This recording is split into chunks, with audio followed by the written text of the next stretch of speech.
चोरी पे हाथ काटना शुरू करो ना, ये बड़े बड़े मोहल्लात बनाने वालों के, उसके बाद करप्शन नहीं होगी।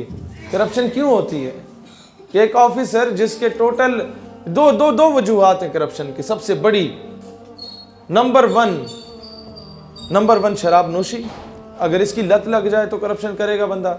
नंबर 2 वुमनाइजिंग, औरत की लत लग जाए, जना की लत लग जाए तो वो करप्शन करेगा, और वहां से महकमा खराब होता है और वहां से मुल्क का बेड़ा गर्क होता है।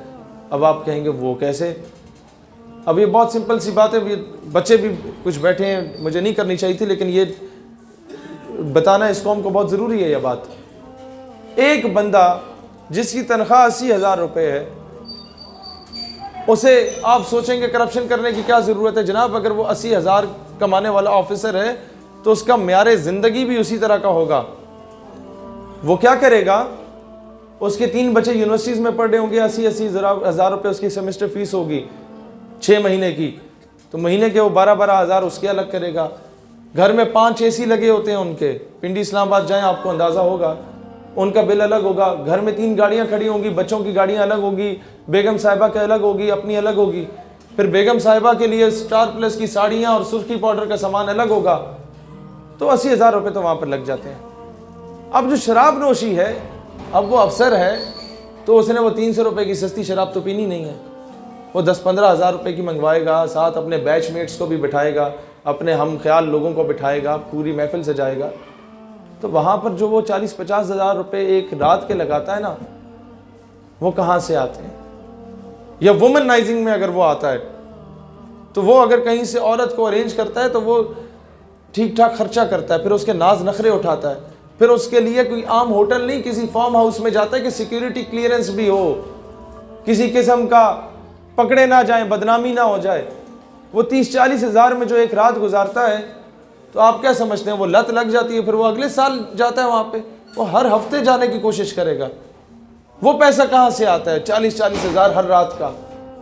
वो पैसा आता है ये इल्लीगल ठेकों की कमाई से, वो पैसा आता है फिर इल्लीगल ड्रग्स को इधर बॉर्डर से पास करवाने से, वो पैसा आता है यहाँ पर एंड पे क्या पर जाती है बात, वो पैसा आता है मुल्क के राज बेचने से। और ये बात करप्शन से शुरू होती है और पाकिस्तान से गद्दारी पे जाके ख़त्म होती है। और फिर इनके कोई ना कोई राज, कोई ना कोई वीडियो इनके बड़े आकाओं के पास होती है जो यूरोप में बैठे होते हैं, और फिर उन्हीं वीडियोस से इन्हें ब्लैकमेल किया जाता है कि तुम्हारे हल्के की आवाम को ये दिखा दिया जाएगा, इस कानून के बारे में ये बात करो। आपने देखा नहीं है कि यहाँ तकरीर कर रहा होता है एक नुमाइंदा और वो कहता है ये कर देंगे वो कर देंगे, जब असेंबली में जाता है तो भीगी बिल्ली बन जाता है, नहीं जी दरअसल ऐसे है तो फिर वैसे है। ये कहाँ से अचानक उसका सॉफ्टवेयर तब्दील हो जाता है?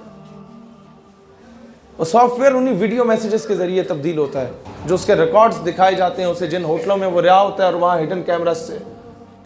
तो मुल्क से अगर निज़ाम बेहतर करना है तो हर इदारे का सरबराह, चीफ मिनिस्टर, गवर्नर, वजीर आजम, फोर्सेस के सरबराह, सदर मुमलिकत, चीफ सेक्रेटरी, ये सारे कहें कि कोई भी ब्यूरोक्रेट, कोई भी ऑफिसर किसी भी महकमे का, कोई भी MNA MPA, कोई भी UC चेयरमैन, अगर इन 2 चीज़ों में औरत और शराब में पाया गया तो उसका वही हाल होगा कि चौक में खड़े होकर उसे फांसी दी जाएगी और मीडिया पे ब्रेकिंग न्यूज़ चलेगी कि ये फलां औरत जिसके पास खाने को 2 वक्त की रोटी नहीं थी, अपने जिस्म बेचने पे मजबूर थी, इसने उसके साथ ज्यादती की। ऐसे लोग जब तक निशाने इबरत नहीं बनेंगे मुल्क का निज़ाम बेहतर नहीं हो सकता। ये बहुत सिंपल सी बात, जो कि शायद कई लोग ये बातें करने से डरते हैं क्योंकि ये बहुत बड़ा माफिया है। इस्लामाबाद और कई इस तरह के बड़े शहर हैं जहां पर आप अपने फिंगरप्रिंट सिर्फ लगाएंगे दरवाजे पे, तब दरवाज़ा 5 सेकंड के लिए खुलेगा अगर आप रजिस्टर्ड हैं उस क्लब में और आप अंदर जा सकते हैं, अदरवाइज नहीं। सारी एलीट क्लास के बच्चे और एलीट क्लास खुद वहां पर मौजूद होते हैं, शराबें चल रही होती हैं। शराब का परमिट नहीं मिलेगा तो इधर ये सियालकोट के एक गाँव में आपको नहीं मिलेगा, वो जो अगर गरीब पी रहा हो। अमीर आदमी के लिए बड़ी ज़बरदस्त टाइट किस्म की शराब भी मौजूद होगी, अमीर आदमी के लिए हर किस्म की औरत वहाँ पर मौजूद होगी। और वो अमीर आदमी कौन होगा?